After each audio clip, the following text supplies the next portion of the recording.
What's going on, guys? Welcome to a special episode of the 35th Reason Podcast. Yeah, buddy. We got a returning guest on the podcast. The very first guest. Yup. And now, as of now, he's the last guest. What's up? It's an ending or what? This is the last episode? No, but I mean, you're technically, as of now, you're the last one. Hey, let's go. Until there's another one. Yeah. We got our boy IK's with us once again. IK's with a 4. Yep. Hey, man. He said, make sure it's a 4. Since 2010, baby. Yeah, there we go. What's up, bro? What's good? It's good to be back, man. A lot to talk about, I feel like. Yeah? I haven't been here in a minute. Became a new daddy since then. Oh, yeah, man. For real. You got 3, right? No? 3 now, yeah. It's tiring. I wouldn't know. He would. Yeah, bro. It's a workout and it's therapy, but also messes with your psychology. It's a whole bro. Right? It is crazy, bro, because each kid has a different mentality, a different way to deal with things, right?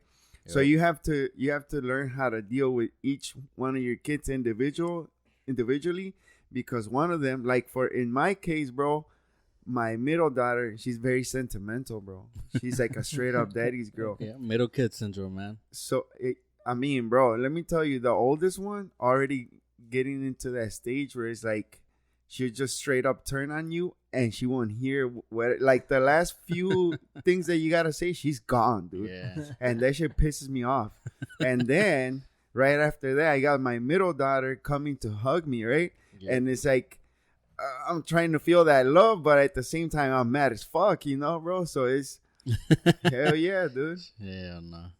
IK is soon gonna know the effect of all that once his kids get bigger. Yeah, I mean, I'm feeling it now because the oldest one, my stepdaughter, I've known her since she was 3. Right. And dude, like, she's always been super helpful with with her brothers, but now she's starting to get to that point in her life where she's like starting to, the changes and all that stuff. So she's starting to get a little more sassy. Like, you tell her to do something, like you said, like, you're trying to say something and halfway through she's not listening.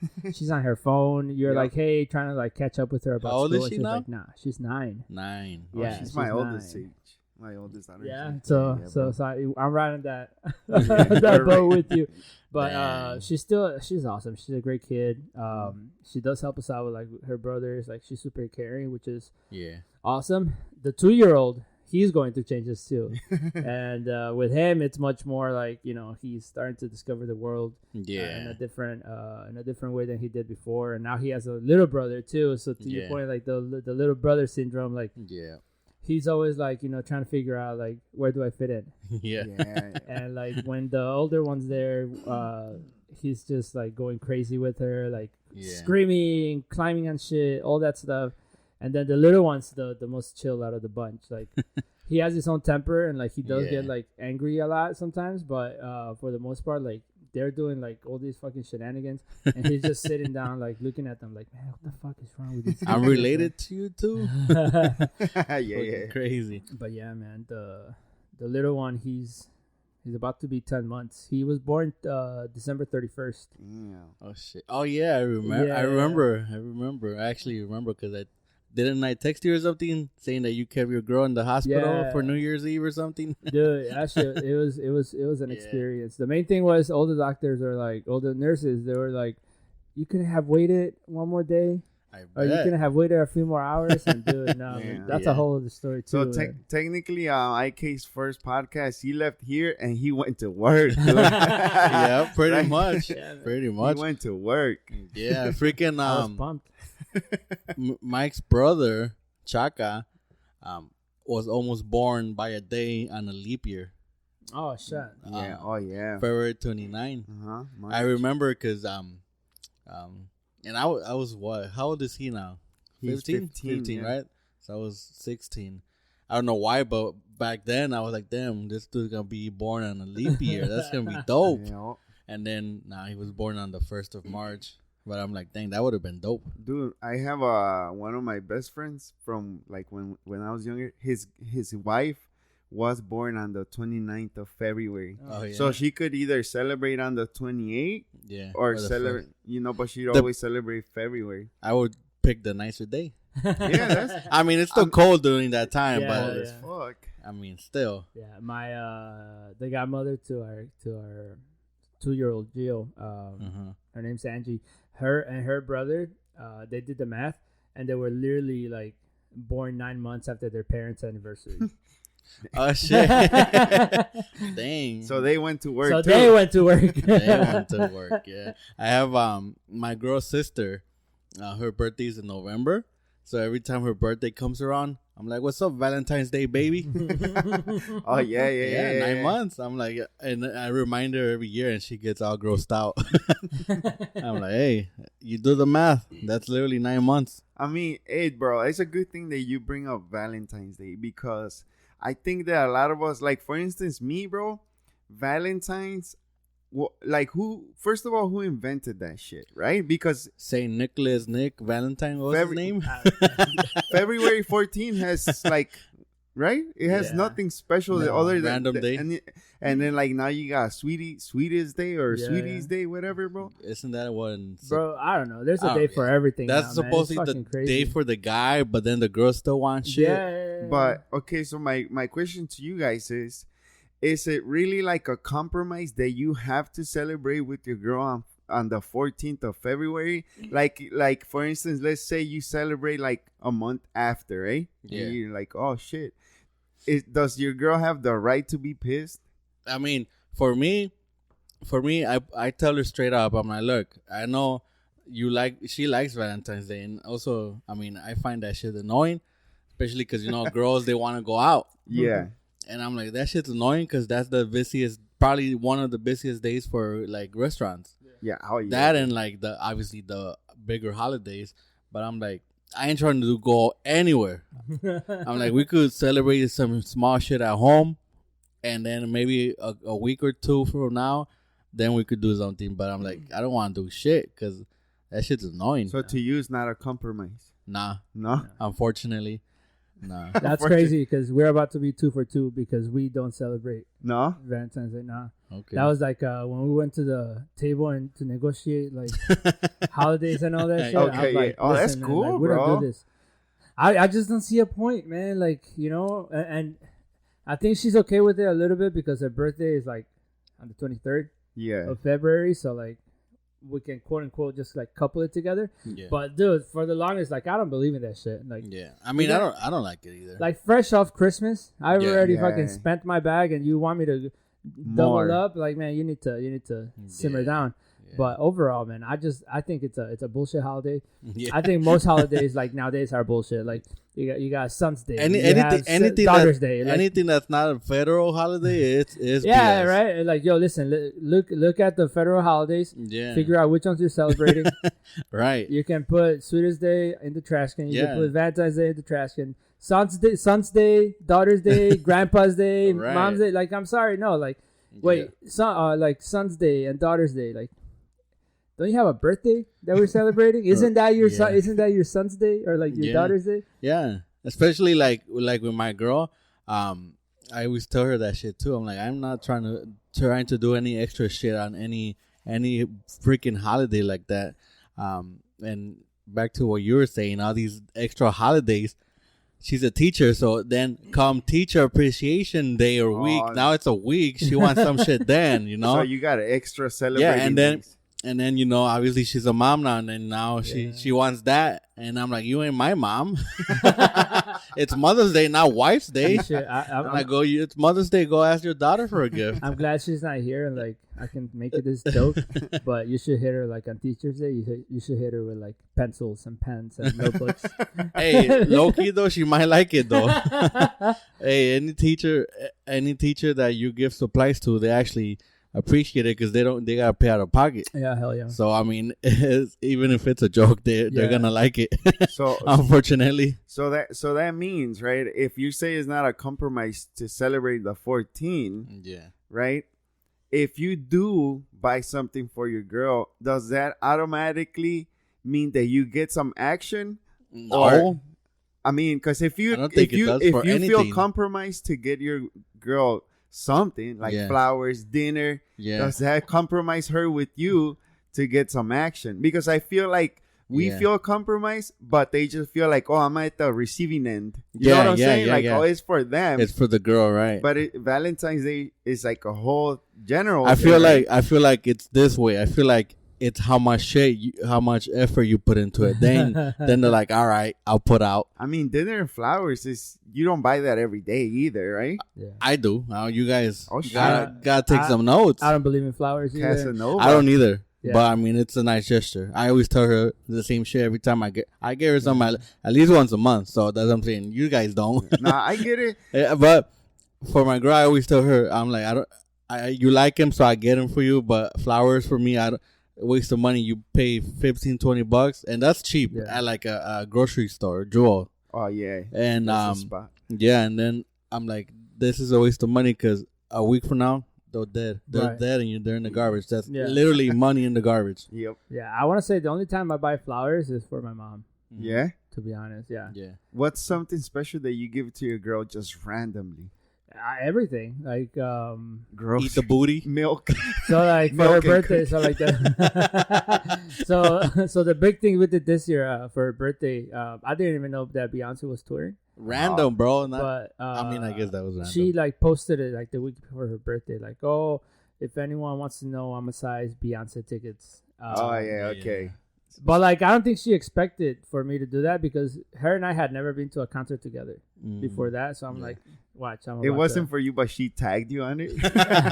Somebody screenshotted it and sent it to her. That's the thing too. Like, I'm probably on Facebook more than any other social media aside from like TikTok. Yeah. But even then, like for some reason, her notifications don't really pop up for me. Oh, So I was just randomly, I timed her out.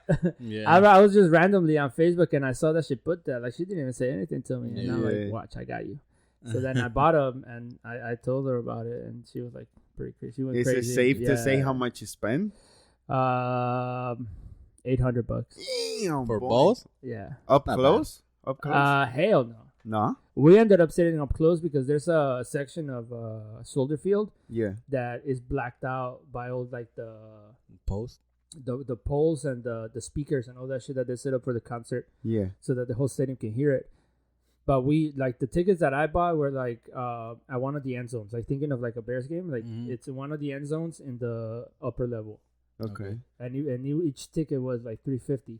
Yeah, bro. But then they get you with the fucking with like the fees and all that shit. Delivery fees when all they do is send you an email. But we ended up and the crazy thing was like it rained too. So like there was all these people, there was all these black girls like with their hairs done. Like we're going to concessions to get trash bags for them to like put them on their hair. Like I'm mad at them and shit. And so we were just like roaming around the stadium because the concert got delayed, and we noticed there was a section that was like empty. Yeah. And that was in the 100 level. So we ended up just going down there and hanging out there the whole concert. Whoa, bro.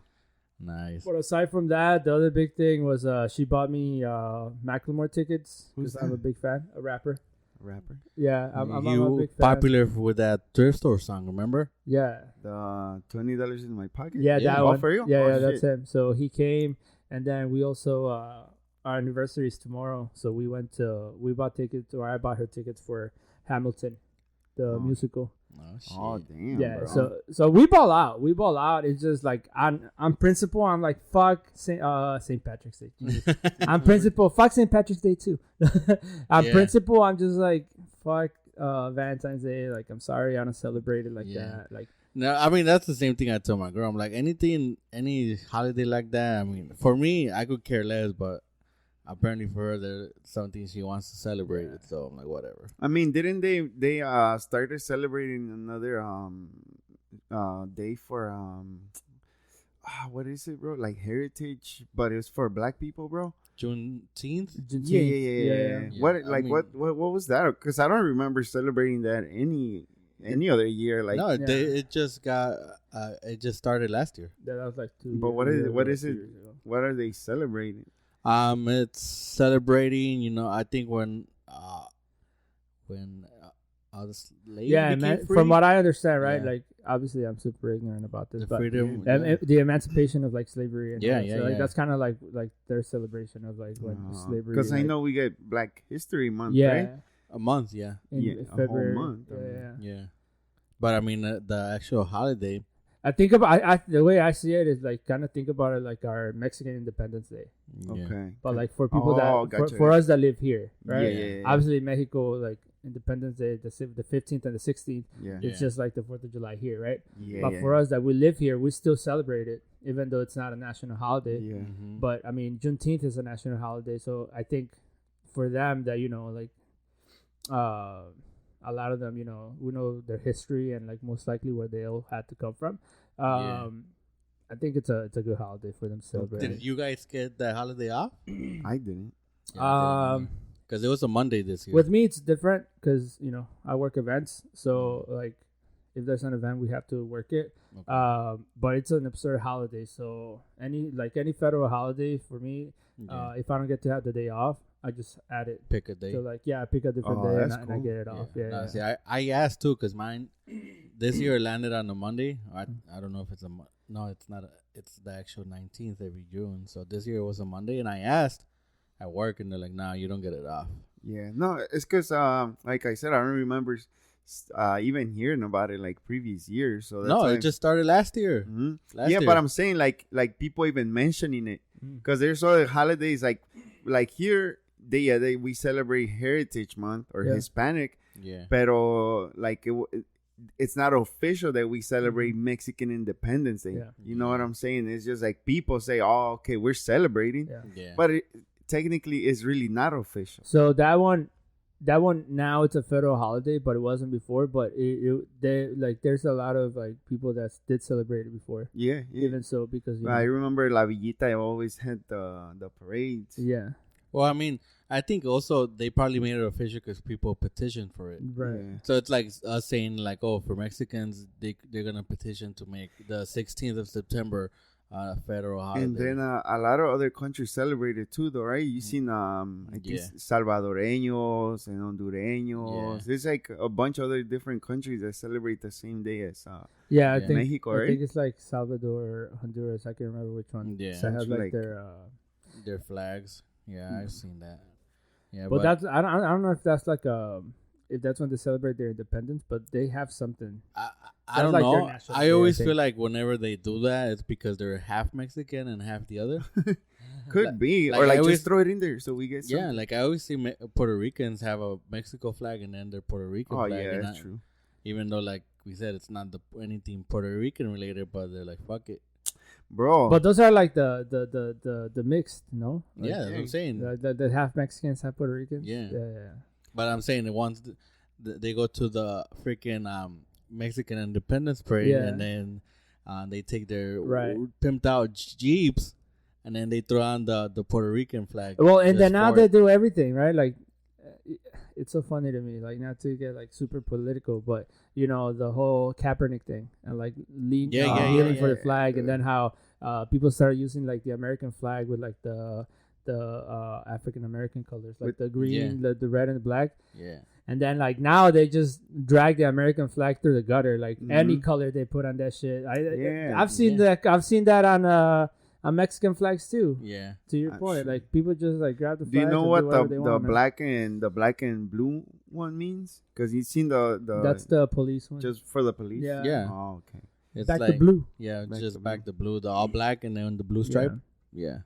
What do you guys think? What do you guys think about the whole migrating thing that's been happening, bro? Like it's a lot of buses, bro, with hundreds and hundreds of people. It's like. Damn, bro. I feel bad for some of these people, bro. But also, like, I have friends as Venezolanos, bro. And a lot of them tell me, like, a lot of them call back home and they tell them, like, oh, no, over here is good. Like, we already got an apartment. I got a job. Yeah. And then a lot of them come here expecting that they're going to get here. And then they're just going to get it, bro. Yeah. And a lot of them don't realize, like, yeah, you're coming here, but first of all, you have nowhere to start. Right. You have nowhere to stay. Yeah. You don't know nobody. Yeah. Like, damn, bro. So then they get here and they're all going crazy, bro. Now, at some point, I know that the U.S. is gonna be like, man, we gotta cut this shit out, right? But what I don't understand is like, bro, the U.S. is a big place, but a lot of them, or most of them, are just coming to the big cities, bro. Like, there's other places that could have people that want to work. So the reason why they're all going to the big cities is not because like they're sanctuary cities. They're sanctuary cities. Yeah, they're like cities where like they can't get deported or they can't get asked for papers. Right. So that's the main reason why they're all coming to these cities. But yeah, I mean, it's fucking sad, man, because I see them all the time, like downtown when I'm going to work and whatnot, and like what I see is like there's a lot of people that are hustling, right? Like they're trying to bust their ass to like get some money, like. I've seen a lot of like street vendors now selling like waters, Gatorade, stuff like that. And like, dude, like it touches my heart because like it's moms with like their kids on their back. Like that sure reminds me of back there in Mexico when you know you get to like a red light and you have all these kids like doing magic tricks and shit, or like you know like you have all these street vendors just like walking around like trying to make their money. Like so to that extent, like you know I try to help them out as much as I can whenever I can.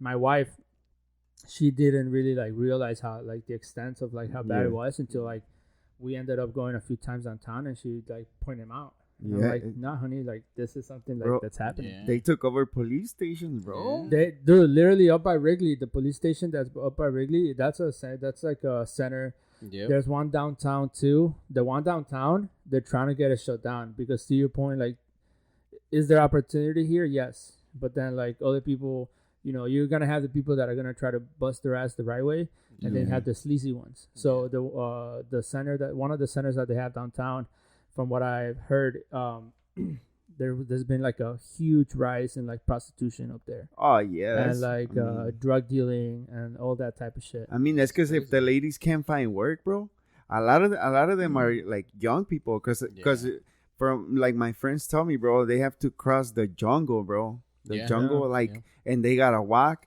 and it's like when we cross the desert, bro. If you stay there and you die, bro.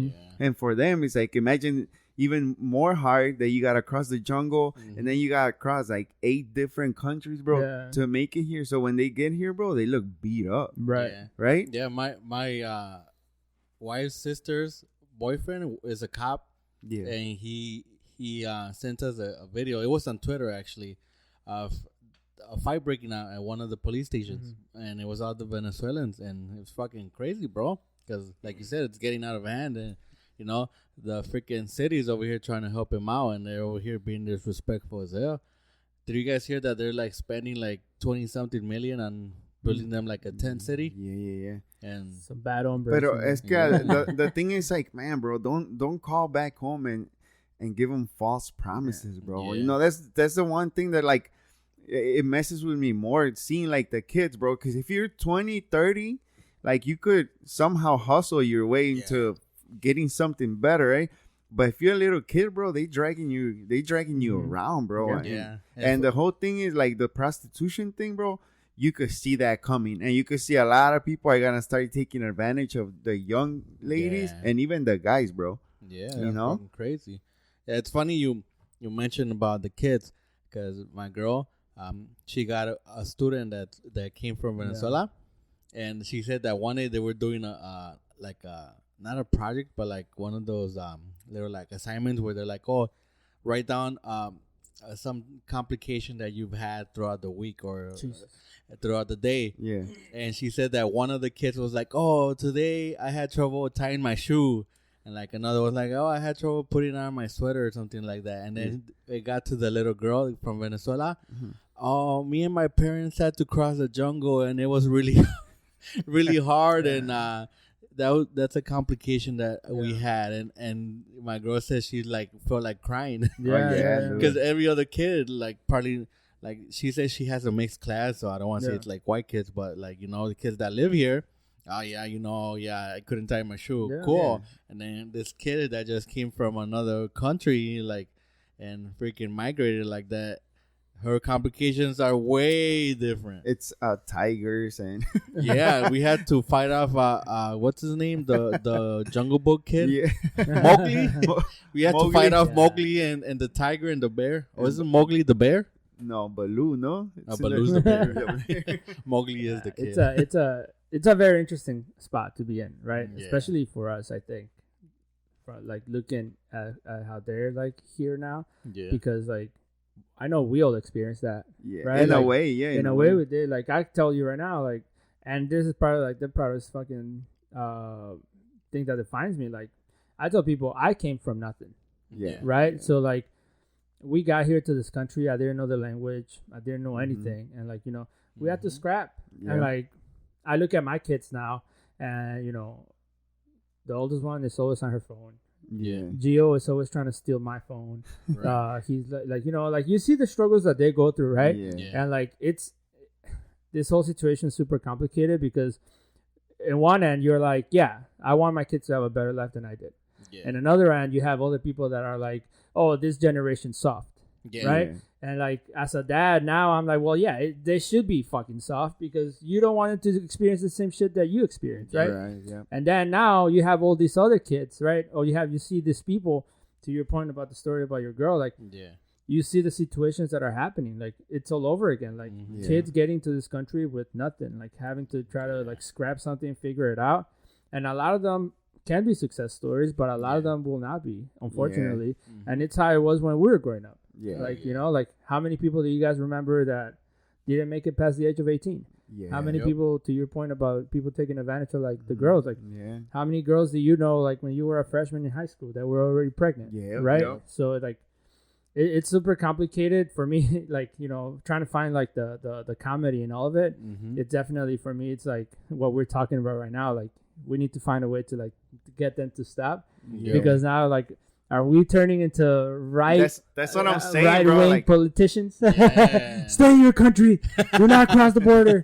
I want my papers first. No, but it's true though, bro. When because you don't want to sound like, oh, I'm judging them or I'm being racist in a way, but it's like, damn, bro. It's really getting to that point where it's like, damn, dude, like, it's gotta stop. Yeah. You know, and not only for us but for them too. Like, I get it. Back in your homeland or in your country, bro, it's messed up. Like, there's no, you know, you can't afford a decent living. Right. Yeah. But if you get here, bro, it's not gonna change. You know, they think they just by crossing their life is gonna change, bro. And you see them, like, there's garbage everywhere. You know, they're wearing the same dirty ass clothes. They don't even have a decent bathroom. Like, you know, they should call back home and say, hey, esperen, you know, don't just cross. But like, you're risking your life. The other part of that too that you're mentioning is, like, what they have going on that like some other people don't, like my not to say my parents, but, like, the people that brought us, right, like our elders, like, they're still in situations where they're still not considered legal. But all these people, like, they're crossing the country or they're crossing the border or they're being brought over and they have asylum status. Yeah. So they already have more benefits than any of us ever did. Yep. That's true. And so that's why, like, I see, like, some of what you're saying, like, I hear people talking about it too. It's like, when are they going to take care of us? Like, they're taking care of these people. When are they going to take care of us? Yeah. Yep. Because, you know, like, there's people that have been here 20, 30 years and that's the biggest misconception about, like, immigration, the way that, like, at least the way that my family got here is that we just come over here to this country to be moochers and we, like, get all this money from welfare and shit like that. Yeah. And all that's, like, not true. Like, we get not a single benefit.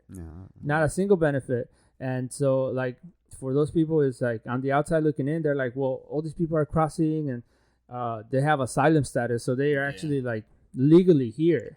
Whereas some of my family members, some of the people that I know have been contributing to the society. They've been contributing to, like, you know, like, the to the tax, they pay their taxes, all that type of stuff. And, like, they still feel like they're still being left out, even though they've contributed all this money into, like, the U.S. economy.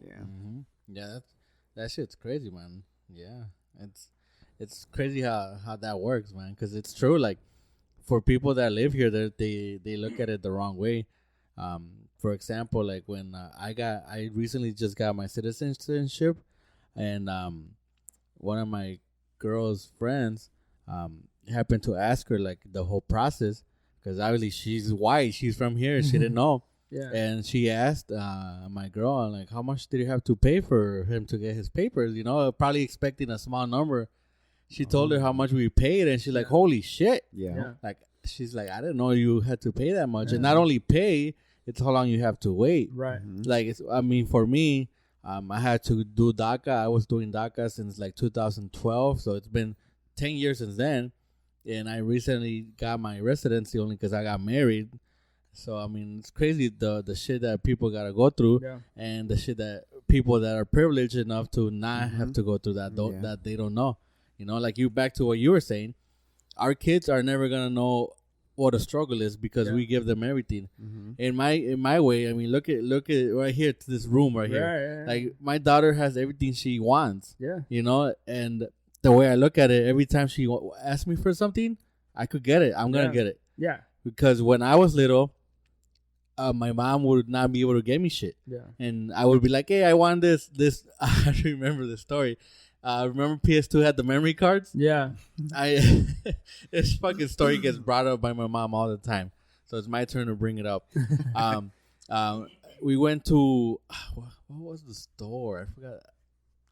I think it was, remember Hollywood Video? Hollywood? Where they had a Game Crazy. Remember that? Hollywood. I remember seeing them from the outside, but yeah, boy, it had privileged enough to go in. You could go rent DVDs or VHS at the time, and then connected to it was a game store, kind of like GameStop, but it was called Game Crazy, and we went, and then I was all happy. I'm like, hey, Mom, can you get me this memory card? Because I need it for my PlayStation. And I think they were like $20 at the time. And the crazy part that if you think about it now, it's only like a gig or two. That shit ain't shit now. Right. You could barely do an update with a gig. Right. But anyway, she said, no, we don't have money for that. And I think I was like 11, bro, or 10. I went on the floor, started crying like a 2-year-old, bro. And my mom tells that story all the time, especially to my girl. And I'm like, well, I mean, shit. That's what happens too when you have a gamer son. But yeah, I remember like, oh, like she couldn't buy me this shit, $20. In my head, it was nothing. Right. And now that you think about it, like back in the day, $20 was like probably what 100 is to us now. Hell yeah, because that was like 20 years ago. Inflation. Yeah. So I'm like, man. Now with my daughter, like actually just 2 days ago, I took my daughter to Walmart. We were at Walmart, and then she wanted this little tub of slime, and then she was like, "Oh, I want it," because she loves playing with fucking slime. Fucking gets all her clothes dirty and shit. And I'm like, "Whatever you want it, I'm gonna get it to you." It was literally $5. I'll get it for you. And then we were walking through the rest of the toy section. There's that little section where like those rubber balls, there were like characters on them. And she's like, "Oh, I want one of those now." And I'm like, "Okay, well then leave your slime." I told her, "You could only take one thing." And bro, I told my girl if I was able to cry, I would have cried it right when she said this. She goes, "Okay, I'll leave the slime. I want the ball so I could play with you." Oh damn! I'm like, damn. Take both, so I don't have to play. I'm like, take the slime and the ball. She broke you, dude. Yeah. I'm like, fine, you could have 2 fucking toys because that was nice. Well, go ahead, bro. No, go ahead. So that's how it is with those two because we go to Target, right? And you know, Target runs are like expensive as fuck. Oh yeah, that's why I went to Walmart that day. Right, and we'll get this, we'll get that, we'll get this, and then they'll make out like bandits every time, right? Yeah. But then because they couldn't get that 4th thing or that 5th thing, then they start fucking pouting. And it's like, yo, listen, like, I'm about to put all this shit back. Oh, yeah. You're about to get nothing because you want 4. I mean, I don't know if you guys agree with what I'm about to tell you guys, but, you know, we were, like you were saying, we were raised different, bro. And sometimes, bro, when my kids ask me for something, even if I have the money, and even if I want to buy it for them, bro, because I know it's something that I can't afford, I just say no. Because I remember when I was a kid, bro, even I knew our limitations and I knew kind of what I could ask for and what not to ask for. But I feel, bro, that you know kind of messes with the way you think and the way you feel when like you tell your mom, "Ma, ¿puedo salir?" And she's like, "No," and you keep begging her until she's like, okay, vete, do whatever you want.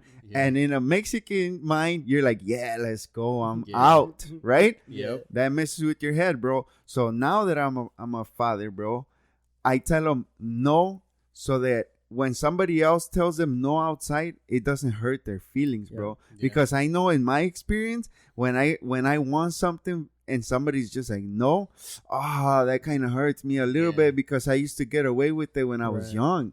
You know, and I don't want my kids to be out there in the world and ask for something and they just can't have it. And that's gonna, you know, bring them down and get all depressed. Like, I just, even if I want to do, when I tell them no, just for no reason, like, it kind of hurts me, because I'm like, fuck, you know, I would be hurt. You know? It makes sense. Right? Yeah.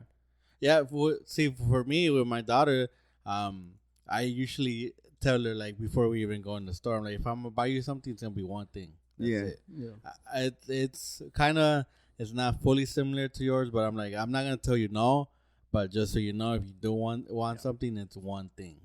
That's why when I went to Walmart, I'm like, you want the slime, or you want the ball now? Leave the slime. That's why I'm like, even though one thing might be $10, the other one might be $1. Like, just because it's $1, I'm not gonna get you two things. You gotta know, like, if I say one, it means one. It could be you want two $1 things. I'm like, it might sound shitty, but I'm not gonna be like, okay, you could get two because they're $1. I'm still gonna get you one, so you know you could only get one. It's the principle, not the right. My only rule of thumb is, when it comes to, like, anything like that's consumable, like food or anything like that, that's unlimited. Like, that's the only thing where I'm like, me too. We're going to a fucking restaurant and they're like, I want this, I want that. Fuck it, we're gonna get it all. We're gonna get it all. But to your point, like, and the way that I think about it too, like, it's not only like about their upbringing, but I'm like, they're about to buy this fucking toy. They're gonna take it home, play with it for 5 minutes, and then it's gonna go in the fucking pile of fucking misfit toys that we have that's been having for like past 3-4 years. But no, to the extent too, or like talking about, like, you know, like how these kids are, like, quote unquote softer. Like, to your point, like, it's on you, man. Like, you're the parent. Like, if your kid is soft, guess what? It's your fucking fault, right? Because you didn't set limits for them. Like you said, like, if they don't have limits, if they don't understand what no means, if they don't understand what, like, knowing their limits is, that's on you. Like, if you have a brat that doesn't understand that no means no, it's on you. Like, if you have a kid that just expects that you're gonna grab a bunch of things in the store and it's gonna be fine, like, it's on us, man. Like, it's not on anyone else. Like, so to your point, like, you know, like, we're all soft with our kids in a way. But, like, you also think about, like, your experiences, and you're like, well, shit, like, I didn't have this and I was fine.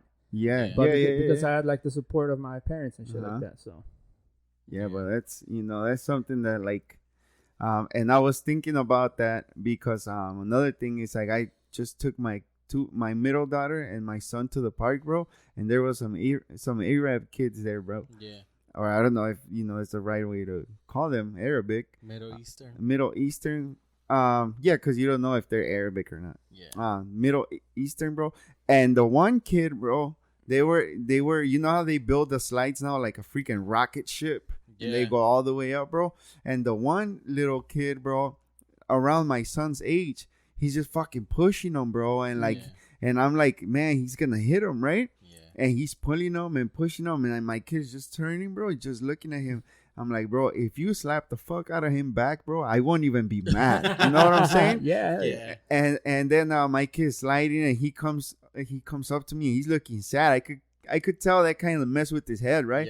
And I applied the one that our parents apply to us all the time.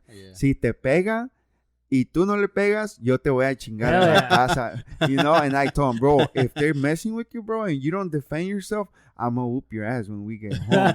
He's like, but why, puppy? I'm like, because I'm not asking you to look for trouble, but you got to stand up for yourself, bro. You know, and going back to what you said, I think, like, parents, like, oh, no, talk to the teachers. You know, like, shit, like, bro, sometimes you got to take matters into your own hand, and that helps you grow too, bro. Right? So is it okay for you to tell your son to whoop another kid's ass at the playground, bro? Not in that sense, but yeah. not like, oh, go whoop that kid's ass because he hit you. But yeah, you obviously determine the right way, then defend yourself. Don't let him hit you. And yeah, but I say yeah. Obviously, I wouldn't want someone to be messing with my daughter and my daughter just come crying and I'll be like, what the fuck did you do? Right. You know? Yeah, because I know coming, my girl's a teacher, so she's obviously the other way around. They hit you, go tell the teacher. Right. And I'm like, fuck that. Yeah.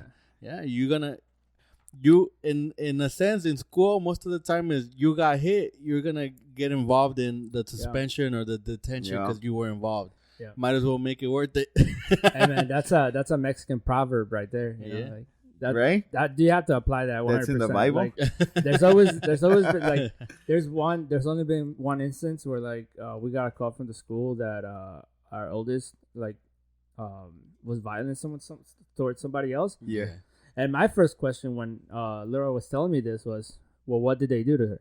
Yeah. And like, because we're not raising bullies. Yeah. So what did they do to her that she felt like she had to respond that way? Yeah. Right. And where was the adult? Right. Yeah. Like she's a kid. She shouldn't be expected to like when it comes to like fight or flight to think, oh no, I should probably just like let this kid. Like no, that shouldn't be her response. Her response should be, something's happening to me. I'm not okay with this, so I'm gonna defend myself. Yeah. Like if you like, my question is like, the fuck did that little shithead do to her? And two, like where was the teacher and all of this that she wasn't looking, not noticing, right? Yeah. Because I think 100% like that's how we were brought up. Yeah. And I think of it all the time, like when you're like the parents like telling us like, ponte las pilas, no seas pendejo, no seas huevón. Right. Yeah, pretty much. That shit messes with you, man. That's why it, like you said, it is a Mexican thing, so it for sure needs to be handed down to the next generation. It's a black people thing too, bro. Yeah. Which is like not condoning violence either. Nah, hell like, no, dude. if you think about like the parenting styles, like to your point, like whether it's like like because of your race or whatever, like that's gonna be the difference between your kid being a pushover, right? And like now there's like all the cyberbullying shit, right? Like that's gonna be the difference between your kid understanding that they gotta stand up for themselves and your kids just letting people like like run the table on them. So it's like, it's not condoning violence, but it's definitely like making your kids understand like, you have the tools right here. Yeah, and protect yourself. Not only that, I mean, you gotta let the other kid know. Like, for example, your daughter got messed with. That other kid needs to know, if I'm gonna fuck with someone, they might fight back. Yeah. So it's not always like, oh, I'm gonna fuck with someone. They're not gonna do shit. They're gonna go tell the teacher and the story.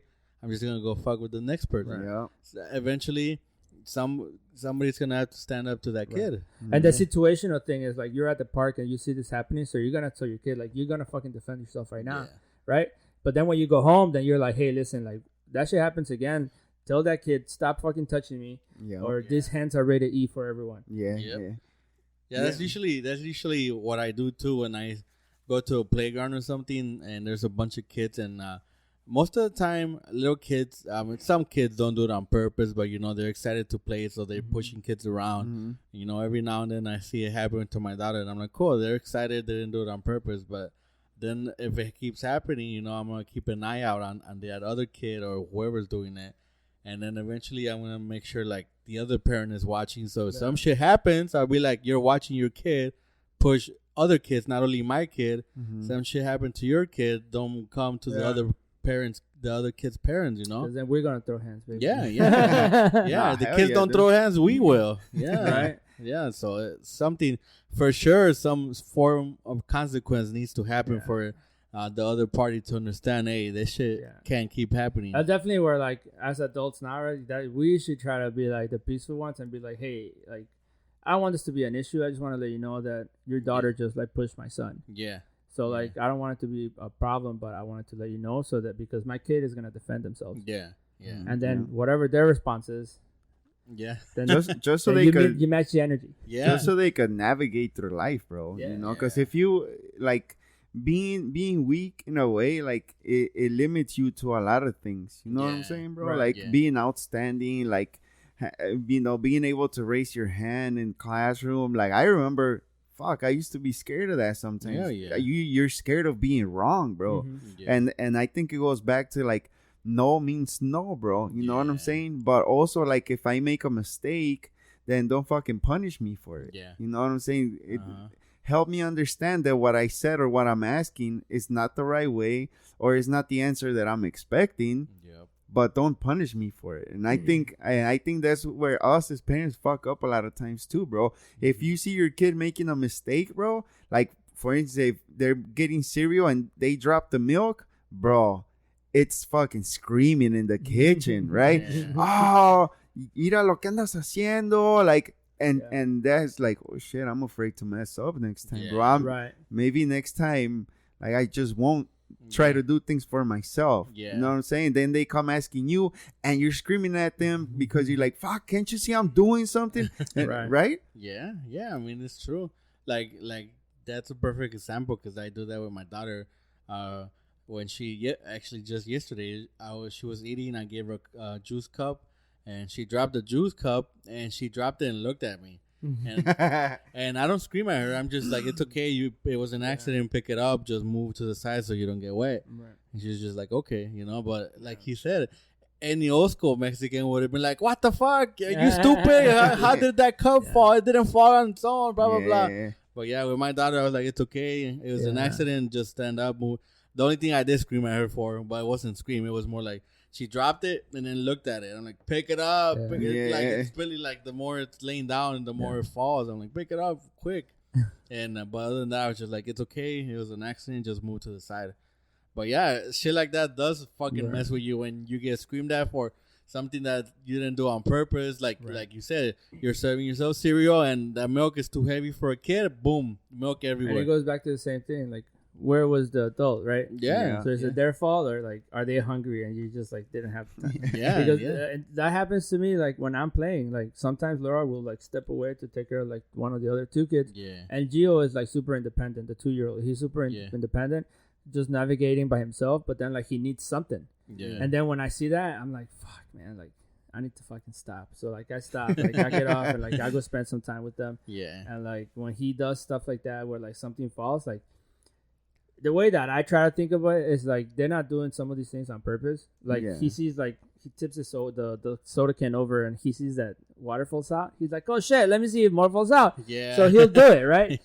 So like to that extent, like I try not to get too crazy.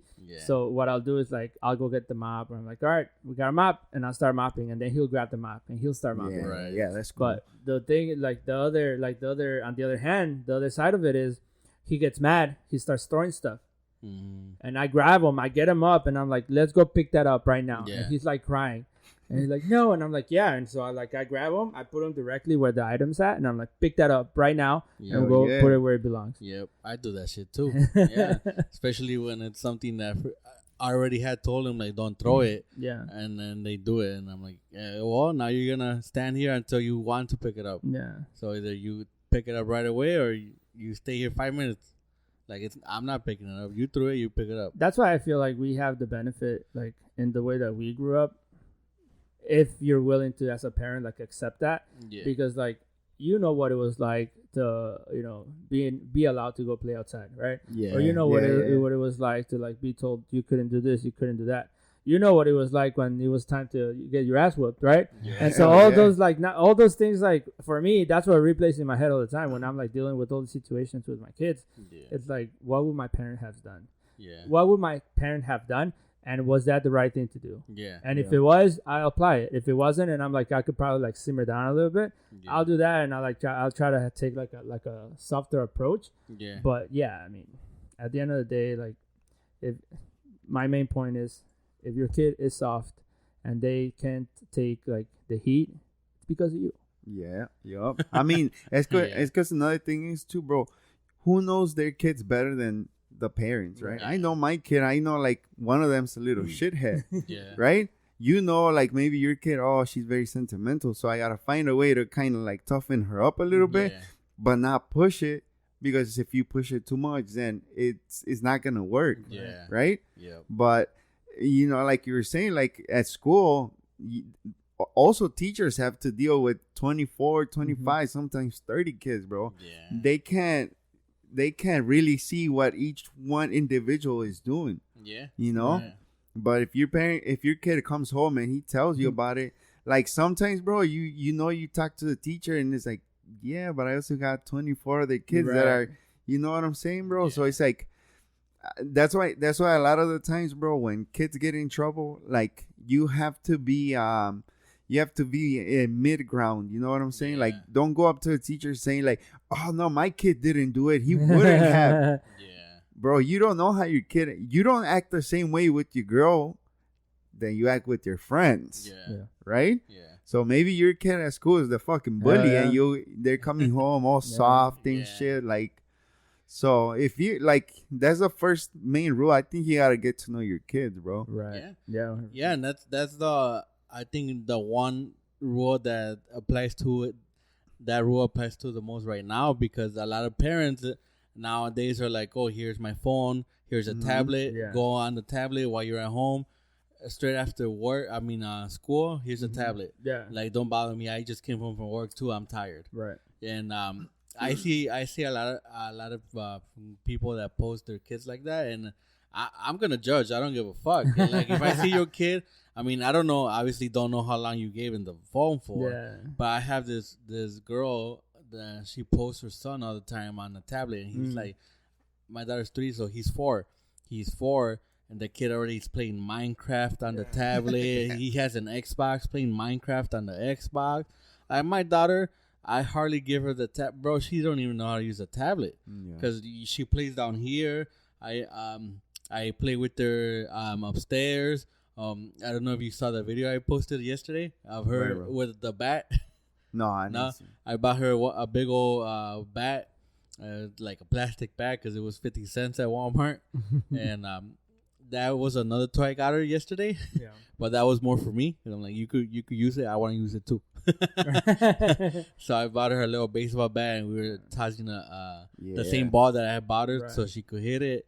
And but yeah, it really depends on how you want to parent, because there are those parents who don't give their kids a phone or a tablet that much.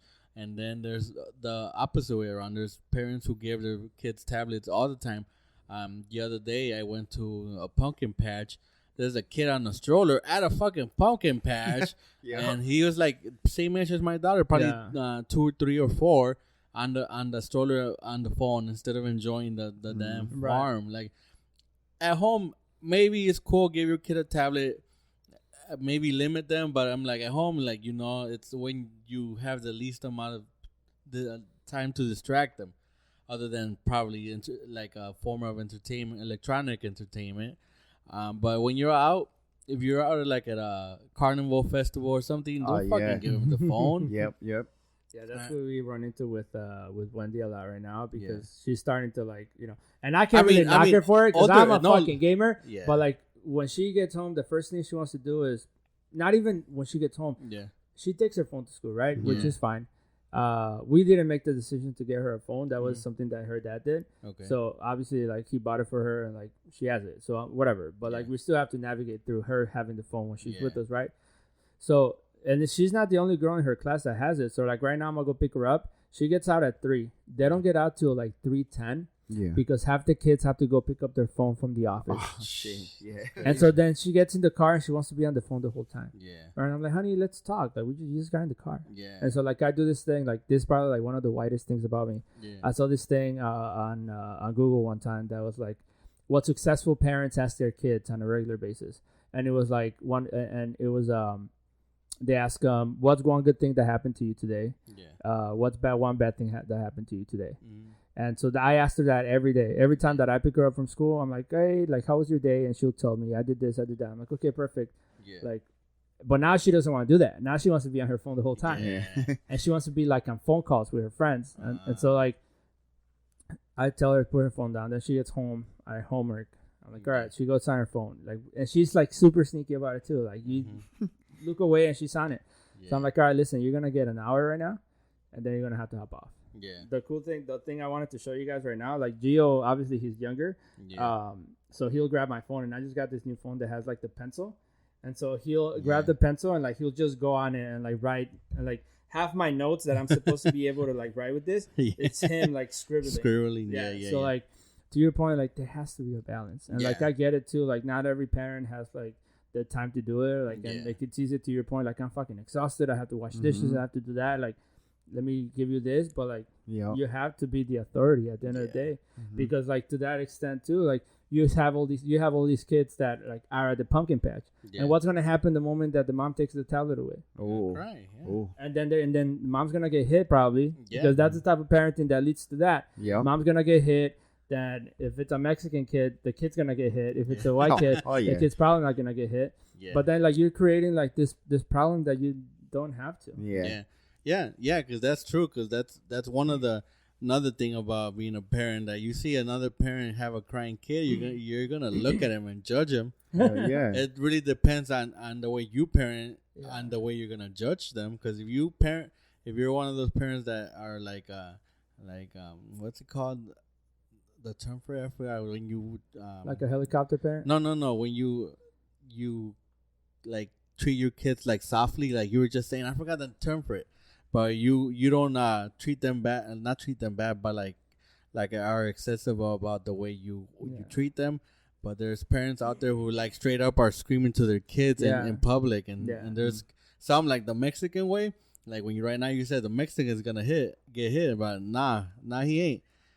He's gonna get whispered to in his ear. Yeah, that's me, bro. Cálmate, porque cuando lleguemos a la casa, vas a ver.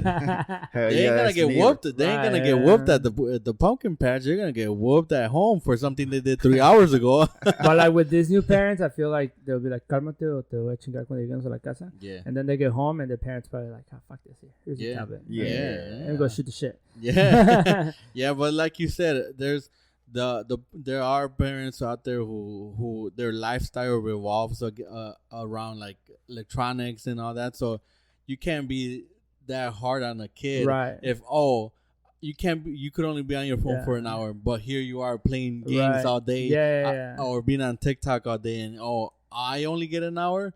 But here you are in your corner with a fence around it, gaming. Yeah, man. Listen, I'm a man of words, so like I found that like somebody that I used to know once told me when Gio was first born, like your kids are young, right? But like you need to like treat them as adults in a way. Yeah. You need to like explain things to them, and that's like obviously me being a stepdad. It's something that I found super helpful with like Wendy. Yeah. Because we run into into situations where like she's like, well, why? And I'm like, well, this is why. And like she'll hit me with like boy, you do it. Yeah. I'm like, baby, I'm too far gone. I'm too old for this. See, I know. Like I'm trying to fix what I couldn't fix with me through you. Yeah, I know it's about time for you to head out. So I'm gonna end it with one thing that I heard on. I don't know if I'm pretty sure it was on TikTok. Since we're talking about it, it was about parenting, and it kind of hits home. Like, look at the day you're having with your kid, whether it's good or bad, and let's say 10 years from now, they bring you back to the same day. How are you gonna feel about it?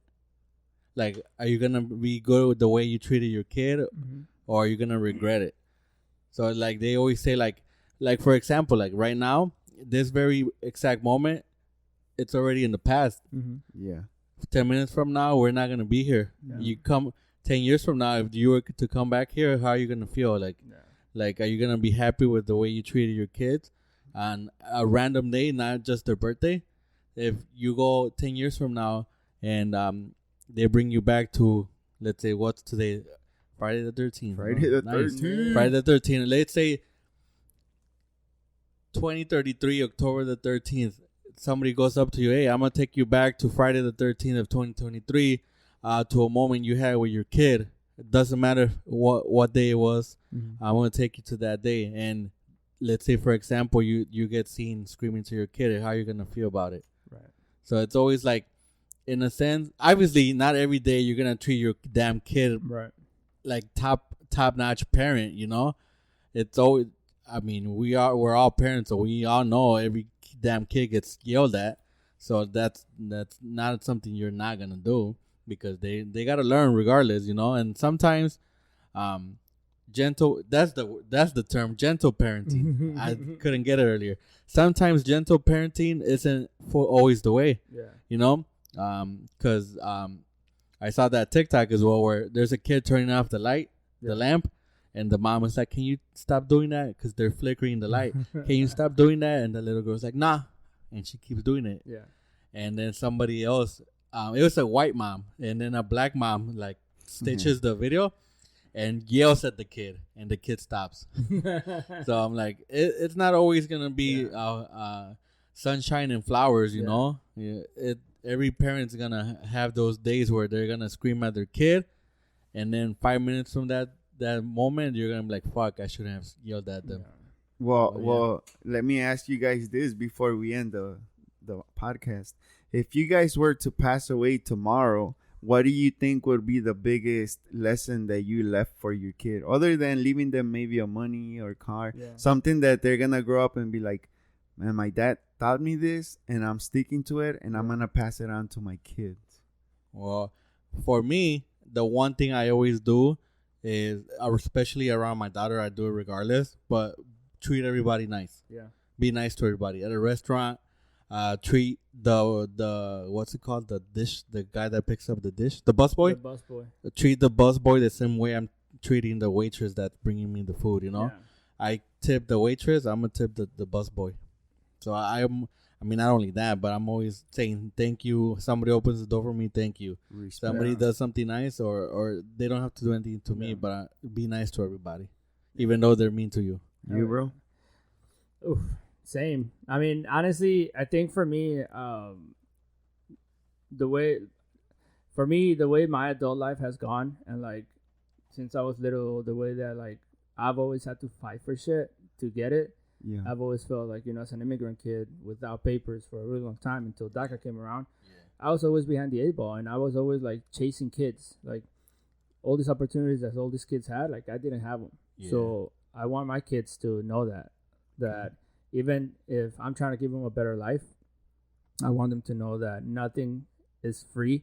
And the best advice that someone ever gave me was, no one owes you anything. Yeah. If you're like, I'm busting my ass, I deserve this. Let's say Alan is in charge of the scholarship committee that's going to decide if I get a scholarship or not. He doesn't owe me anything. Mm-hmm. It's going to be his decision, but he doesn't owe me anything. So I think end all be all, that's what I want them to know. Like, you're going to have to bust your ass for what you want, and you're going to have to get it yourself. Yep. Because if you want to depend on other people that you feel you're entitled to, like their favor, you're not going to accomplish anything. So that's what I want them to really know, like going into the future. Like, there's not going to be a damn thing in this life that you're not going to have to work for, whether it's at home, trying to get like that video game console, whether it's at school, trying to get into that high school, trying to get into that college, whether it's at work, trying to get into that company that you really want to get into, whether it's like that next promotion. Like, none of that shit's guaranteed. Even if you bust your ass, you're not entitled to anything, and you're gonna have to bust your ass for it no matter what, and find the options for the one. If that doesn't work, how you gonna find a way to get around it? Yeah, nice, dude. I think for me, bro, fuck bitches, get money. Don't do too much drugs.